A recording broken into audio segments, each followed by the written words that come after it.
Okay दोस्तों, सो आइए एक और गेम देखते हैं।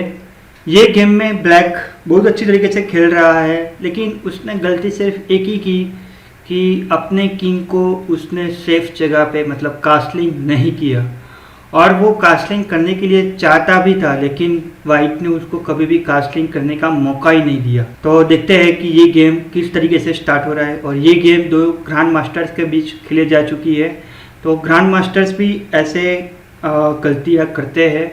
तो ऐसा नहीं है कि ग्रैंड मास्टर मतलब कि वो कुछ भी गलती नहीं करते हैं। अगर आपको बेसिक 5 प्रिंसिपल ऑफ चेस आता है और वो ध्यान में रख के आप खेलते हो, तो आप कोई भी प्लेयर को आसानी से उसको फाइट दे सकते हो। तो यहाँ पे वाइट स्टार्ट कर रहा है E4 कि जो हमने देखा था नॉर्मल मूव, और ब्लैक C5। वाइट E4 और ब्लैक C5 ये सिसिलियन डिफेंस कहा जाता है। जब मैं आपको ओपनिंग सिखाऊंगा तो ओपनिंग में मैं आपको सिखाऊंगा कि किस तरीके से अलग अलग ओपनिंग्स हम खेल सकते हैं। सिसिलियन डिफेंस है और ये ओपनिंग का एक टाइप है। तो दोनों तरफ से ऑब्वियसली अच्छे से मूव है कि भाई सेंटर को कंट्रोल करना है और दूसरी तरफ से अपने पीसीस को भी अच्छी तरीके से डेवलप करना है। White night F3, night F3 बहुत ही बढ़िया रिस्पॉन्सिबल मूव है कि भाई ये जो दोनों सेंटर्स है उसको दोनों को कवर करना है। ब्लैक नाइट C6, तो ये भी एक अच्छी तरीके से अच्छा रिस्पॉन्स है कि भाई दोनों सेंटर्स को भी कवर करना है और अपने पीसेस को भी डेवलप करना है। यहाँ पे बिशप B5, यस, ये मूव खेलने से हम थोड़े से अच्छी पोजीशन में आ गए हैं, क्योंकि ये मूव खेलने के बाद ब्लैक के पास थोड़ा सा प्रॉब्लम आ जाएगा, क्योंकि ये जो उसका नाइट है वो अटैक होने जा रहा है। और अगर वो कोई और मूव खेलता है तो हम उसके नाइट को अटैक कर सकते हैं और यहाँ पे डबल पोन हो जाएगा। तो वो ब्लैक के लिए एक थोड़ा सा सीरियस प्रॉब्लम हो सकता है। और दूसरी तरफ से हम ये कास्टलिंग की ओर जा रहे हैं, तो हम अपने किंग को सेफ जगह पे रख के अटैक कर सकते हैं। तो उसके जवाब में G6, ओके, G6 एक ऐसा मूव है कि ये जो उसका बिशप है वो बिशप को वो डेवलप करना चाहता है, तो ऑब्वियसली G6 से वो डेवलप कर सकता है नेक्स्ट मूव से। हमारे पास अभी टाइम आ गया है तो हम डेफिनेटली कास्टलिंग कर लेते हैं। तो हमने कास्टलिंग कर दिया है। उसके रिस्पॉन्स में ब्लैक खेलता है बिशप G7। हमने सोचा था वही ब्लैक खिला है बिशप G7, ताकि वो ये लॉन्ग डायगोनल है उसको वो कवर कर सके और कास्टलिंग के लिए थोड़ा सा रेडी हो सके, लेकिन हमें उसको कास्टलिंग का मौका नहीं देना है। नाइट C3, नाइट C3 एक अच्छा सा मूव है कि ये जो नाइट है वो अभी तक एक्टिव नहीं था गेम में, वो अभी तक डेवलप नहीं था, तो हमने वो नाइट को डेवलप कर दिया है।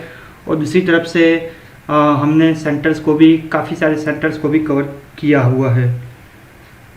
ब्लैक खेलता है नाइट D4, लेकिन इसको मैं अच्छा सा मूव नहीं मान के इसको मैं एक गलती मानूंगा। क्यों? क्योंकि ब्लैक अभी भी अच्छी पोजीशन में नहीं है। उसने अभी पूरे पीसेस डेवलप नहीं किए हुए हैं और उसने सेम पीसेस दोबारा मूव किया हुआ है। तो ये उसकी बहुत बड़ी गलती होगी कि अर्ली में उसने सेम पीस दोबारा मूव किया है। हालांकि ये मूव खेलने के पीछे एक और पर्पस हो सकता है कि अगर हम कोई और मूव खेलते हैं तो ये जो ब्लैक नाइट है वो अपने वाइट बिशप को अटैक कर सकता है। और स्टार्टिंग में इनिशियल स्टेज में हो तो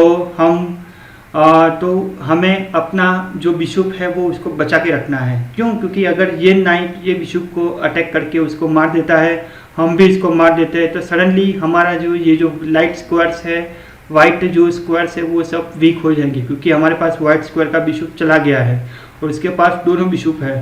तो जनरली हम ऐसी पोजीशन में ऐसा ट्राई करते हैं कि दोनों बिशप हम अपने पास रख सके। तो ये मूव खेलने के बाद वाइट ने खेला है बिशप A4, बहुत ही अच्छा मूव, क्योंकि बिशप ने देख लिया है कि ये जो नाइट है वो मेरे ऊपर अटैक कर रहा है, तो वो यहाँ से हट चुका है। और यहाँ से हटने के बाद ये नाइट के पास अब अटैक का कोई ऑप्शन नहीं है। उसके रिस्पॉन्स में ब्लैक खेल रहा है E6, E6 मैं कहूँगा कि बढ़िया सा मूव है, लेकिन E6 की वजह E6 की जगह उसका ऑप्शन ये होना चाहिए कि ये जो नाइट है उसको डेवलप करके कास्टलिंग की ओर जाए, क्योंकि अगर वो कास्टलिंग की ओर नहीं जाता है तो उसको प्रॉब्लम रहेगा, और वो किंग सेंटर में है तो हम उसको इजीली अटैक कर सकते हैं। और आप देख सकते हो कि वाइट ने किंग को कैसल कर दिया है, लेकिन ब्लैक ने कैसल नहीं किया है। ब्लैक का किंग अभी भी सेंटर नहीं है, तो हम इसको इजीली अटैक कर सकते हैं और उसको हमें कैसल नहीं होने देना है। तो किस तरीके से हम आगे एग्रेसिवली खेल सकते हैं, यहाँ पे नाइट टेक्स D4,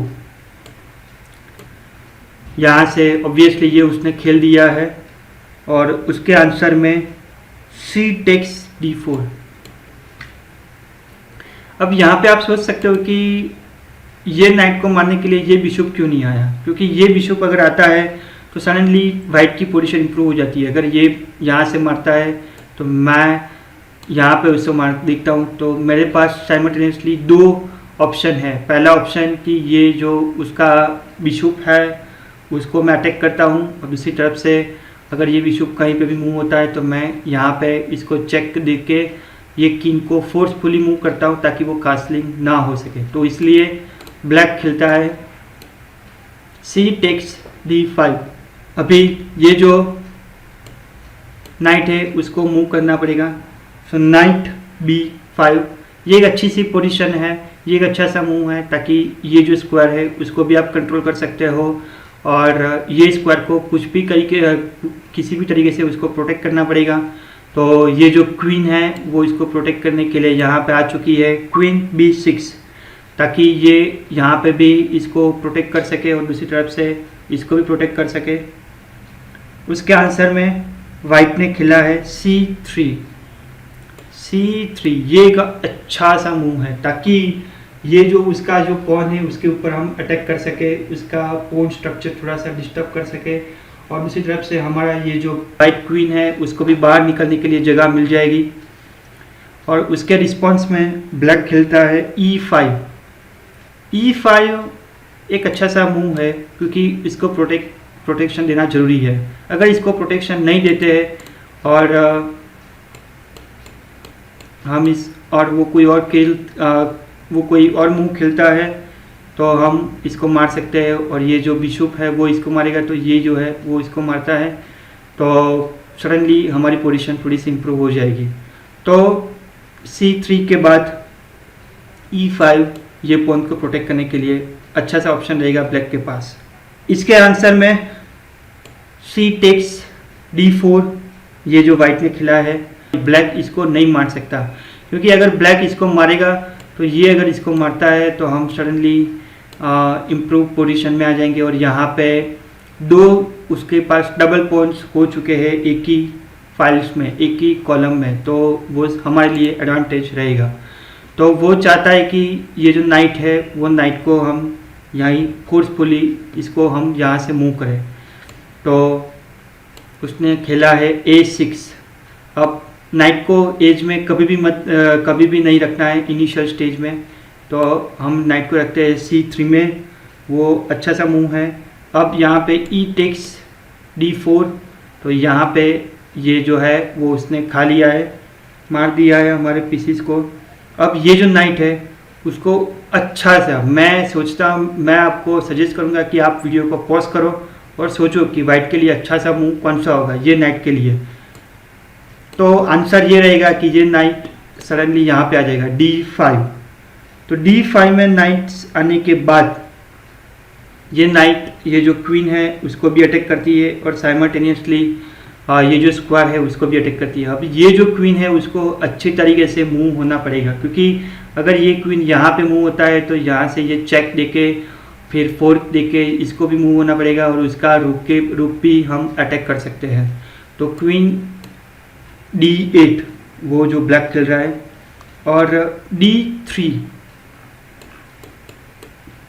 एक अच्छा सा मूव है कि जिससे हमारा ये जो डार्क स्क्वायर का बिशप है वो एक्टिव हो जाएगा, और हमें कुछ भी करके वो एक्टिव करके हमें मोर पीसेस किंग की ओर ले जाके उसके ऊपर अटैक करना है। और उसके आंसर में ब्लैक खेलता है नाइट F6। अब ब्लैक एक ही स्टेप्स दूर है कास्लिंग से, लेकिन हमें वो एक स्टेप लाना नहीं है। कुछ भी करके हमें ऐसा कुछ खेलना है कि जिससे वो एक स्टेप ना आए और ब्लैक कास्लिंग भी ना करे और साइमल्टेनियसली हमारी पोजीशन इम्प्रूव हो जाए। तो हम खेलते हैं bishop G5। Yes, bishop G5 मतलब यहाँ पे डबल प्रोटेक्शन है। तो ये नाइट ऑलरेडी पिन है, ये नाइट यहाँ से मूव नहीं हो सकता, क्योंकि ये यहाँ से अगर मूव होगा तो उसका ब्लैक क्वीन सडनली अटैक में आ जाएगा। और दूसरी तरफ से आप देखोगे तो ये नाइट के ऊपर ये जो बिशप है वो भी अटैक कर रहा है, ये नाइट भी अटैक कर रहा है और सडनली क्वीन भी यहाँ पे आके उसको अटैक कर सकता है। तो ये कास्लिंग अभी नहीं कर सकता, क्योंकि अगर ये कास्लिंग करेगा तो ये क्वीन सडनली यहाँ पे आ जाएगा, तो ये नाइट सडनली प्रॉब्लम में आ जाएगा। तो ये नाइट को प्रोटेक्ट करने के लिए ब्लैक खेलता है H6।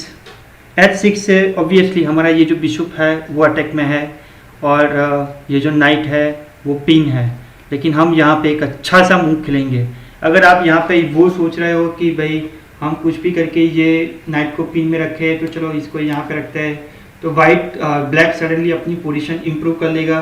वो ब्लैक खेलेगा यहाँ से यहाँ तक और सडनली हमें फोर्सफुली बिशप को यहाँ पे रखना पड़ेगा और ब्लैक कास्लिंग कर देगा, तो वो हमें नहीं होने देना है।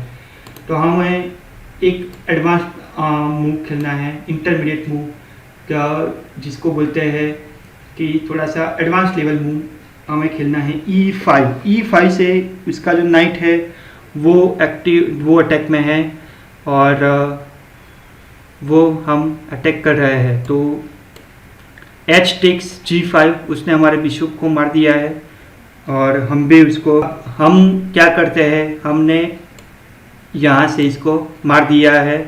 अब वो भी बिशप से हमें अटैक कर देगा, तो उसका जो बिशप है वो हमारा पॉन को मार दिया है। अभी हमें कुछ ऐसे मूव खेलना है कि जिससे वो कास्लिंग ना करे, हमें वो कास्लिंग का स्टेप लाना ही नहीं है। तो हम खेलते हैं queen to F3। What a great move. अभी आप देख सकते हो कि यहाँ पे ये जो है उसके ऊपर ये क्वीन भी अटैक कर रहा है और ये जो नाइट है वो भी अटैक कर रहा है। तो हमें तो वो कुछ भी तरीके से ये जो बिशप है उसको वो प्रोटेक्ट करेगा। तो वो खेल रहा है बिशप टू G7। यस, यही हम चाहते हैं। अभी मैं आपको सजेशन करूंगा कि आप थोड़ी देर के लिए वीडियो को पॉज करो और वाइट के लिए सबसे बेस्ट अच्छा सा मूव कौन सा होगा वो आप सोचो। तो वाइट के लिए अच्छा सा मूव ये है कि रुक F2 E1 चेक। अब ये किंग को फोर्सफुली यहाँ से मूव होना पड़ेगा। क्यों? क्योंकि अगर बीच में कोई भी पीसीस आता है या तो अगर मान लो कि ये रुक यहाँ पे आता है तो सडनली हम यहाँ से उसको चेक देंगे और ये इसको नहीं मार सकता और ये उसको फोर्सफुली यहाँ से मूव होना पड़ेगा। अगर ये यहाँ पे भी मूव होता है या तो फिर हम इसको अटैक भी कर सकते हैं यहाँ से, ये हमने यहाँ पे रखा है, ये इसको हम अटैक भी कर सकते हैं और ये फिर यहाँ पे जाएगा तो हम सडनली मटेरियल में बहुत एडवांटेजेस है। और दूसरी चीज़ कि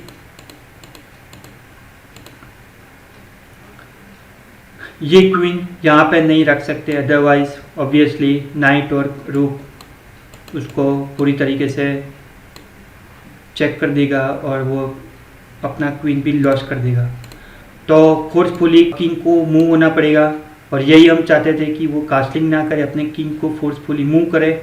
और अभी मैं आपको सजेस्ट करता हूँ कि आप वीडियो को पॉज करो और वाइट के लिए सबसे अच्छा सा बेस्ट मूव कौन सा होना चाहिए वो मूव खेलने के बाद ब्लैक ने डिज़ाइन कर दिया है और वो मूव कौन सा होगा आप पॉज करके सोचो। तो आंसर ये है कि रुक E1 टू E7। तो ये मूव के बाद ब्लैक ने डिज़ाइन कर दिया है, क्योंकि आप अभी यहाँ पे भी ये अटैक में है और ये किसी भी तरीके से उसको प्रोटेक्ट नहीं कर सकता। अगर मान लो कि ये यहाँ से इसको प्रोटेक्ट करता है तो उसका क्वीन लॉस्ट हो जाएगा। और दूसरी तरफ से अगर वो ये मूव खेलता है तो हम डबल रुक कर देंगे और डबल रूक करके वो सपोज कोई भी मूव खेलता है, लेट्स से अपने क्वीन को बाहर निकालता है या तो फिर कुछ भी करता है, तो फिर हम डबल मूव से यहाँ पे उसको चेक देंगे, उसको फोर्सफुली यहाँ से रिमूव करना पड़ेगा या तो फिर इसको मारना पड़ेगा। हम इसको वापस चेक देंगे और उसका क्वीन भी लॉस्ट है और हम मटेरियल में भी एडवांटेजेस है, वो इस फोर्सफुली यहाँ पे मूव होगा, ये यहाँ पे चेक होगा, ये इसको फोर्सफुली मारेगा और हम भी इसको यहाँ से चेक देंगे। सबसे पहले ये इसको मारता है, यहाँ से भी इसको चेक देंगे और हमारे पास मटेरियल में बहुत सारे एडवांटेजेस है कि हमारे पास क्वीन है, उसके पास कुछ मटेरियल भी नहीं है। तो ये मूव के बाद ब्लैक ने रिज़ाइन कर दिया है, ये मूव के बाद ब्लैक ने रिज़ाइन कर दिया है और ये थी अच्छी सी गेम कि किस तरीके से आप ब्लैक को कासल आप उसको नहीं होने देते और उसको आप मटेरियल में एडवांटेज में कन्वर्ट करते हो। तो आइए देखते हैं कि ये गेम की समरी क्या थी। तो आइए देखते हैं गेम 4 की समरी क्या थी। गेम 4 में do not exchange bishop for a knight unless you will be get some advantage in a close position. हमें कभी भी अपने बिशप को नाइट से थ्रेट होने से बचाना है, क्योंकि बिशप जो है वो ज़्यादा से ज़्यादा स्क्वायर कंट्रोल करता है, डायगोनली, लॉन्ग डायगोनली। अगर आपकी पोजीशन बहुत ही क्लोज है और आप एडवांस लेवल में खेलते हो और उसमें बिशप की जगह पे नाइट इम्पोर्टेंट है, तभी बिशप नाइट की थ्रेट करने से लिए इम्पोर्टेंट है। दूसरी चीज़ ये है कि हमारे पास बिशप के दोनों पैर होना ज़रूरी है ताकि हम डार्क स्क्वायर और लाइट स्क्वायर दोनों स्क्वायर को कंट्रोल कर सके। और बिशप जो है वो ओपन पोजीशन में, अगर आप एंड गेम खेल रहे हो या तो फिर इंटरमीडिएट गेम खेल रहे हो और गेम पूरी तरीके से ओपन है, तो उसमें बिशप बहुत तरीके से हेल्पफुल रहता है। इंटरमीडिएट मूव हो सके तो आप खेलो। इंटरमीडिएट मूव इसको बोलते हैं कि in between the move. In between move मतलब कि आप थोड़ा सा एडवांस लेवल पे जा चुके हो और थोड़ा सा एडवांस लेवल पे आप इंटरमीडिएट मूव खेल के अपने मटेरियल में कुछ एडवांटेज ले आ सकते हो। और जब भी आप गेम खेलो तो एक चीज़ आपको ध्यान में रखनी है कि do not bring queen early in the game और do not move the same piece early in the twice in the game. कि आप जब भी गेम खेलो तो क्वीन को स्टार्टिंग में बाहर मत लाओ। कुछ लोग ऐसे सोचते हैं कि भाई क्वीन जो है वो सब जगह पे जा सकता है, तो वो उसको हम स्टार्टिंग में गेम में ला देते हैं और जो माइनर पीसीस है उसको डेवलप नहीं करते, तो उसको उसका लॉस रहता है। और दूसरी तरफ से सेम पीसीस को दो बार या तीन बार मूव करने से आप टाइम भी वेस्ट कर सकते हो और सामने वाले को उसको इम्प्रूव करने के लिए आप उनको मौका भी देते हो। तो डू नॉट मूव कि भाई same piece early in the game में कभी भी मूव मत करो और क्वीन को अर्ली गेम में मत लाओ। तो ये थी हमारी गेम 4 की समरी। तो गेम 1, गेम 2, गेम 3 और गेम 4 देखने के बाद आपको थोड़ा सा अंडरस्टैंडिंग हो गया होगा कि भाई किस तरीके से चेस गेम खेलनी चाहिए, किस तरीके से हम स्ट्रेटेजी बना सकते हैं, किस तरीके से हम थोड़ी सी प्लानिंग कर सकते हैं, हमें कौन कौन सी गलतियां नहीं करनी चाहिए, हमें अगर सामने वाले कोई गलती करता है तो हमें वो गलती को किस तरीके से एडवांटेज में कन्वर्ट करना है तुरंत ही। तो वो सब आपने ये गेम को देखने के बाद थोड़ा सा आपने अंडरस्टैंड किया होगा। और आई होप कि भाई ये सब वीडियोस आपको हेल्पफुल होते होंगे और मैं फ्यूचर में ऐसे ही इम्पोर्टेंस और बहुत ही यूज़फुल वीडियोस अपलोड करने वाला हूँ। तो प्लीज़ आप ये सभी वीडियोस देखो। अगर कोई वीडियो समझ में नहीं आता है तो मैं आपको सजेस्ट करूँगा कि वो वीडियो दो बार 3 बार देखो, ताकि आप जो है वो चेस में ज़्यादा से ज़्यादा इम्प्रूव हो सके। और ऐसा भी नहीं कि आपने आज देखा और फिर डायरेक्टली 1 मंथ के बाद आप प्रैक्टिस कर रहे हो। ये सब फ्रिक्वेंटली उसको प्रैक्टिसिंग की ज़रूरत रहेगी, फ्रिक्वेंटली आपको उसके लेसन्स की भी ज़रूरत रहेगी। तो मैं आपको सजेस्ट करूँगा कि ये सब गेम्स आप अच्छी तरीके से देखो, अच्छी तरीके से आप उसको माइंड में स्टोर रखो, ताकि जब भी आप चेस की गेम खेलो तो ये सब प्रिंसिपल्स आप अप्लाई कर सको और जितनी हो सके उतनी जल्दी आप बेटर प्लेयर में कन्वर्ट हो सकते हो।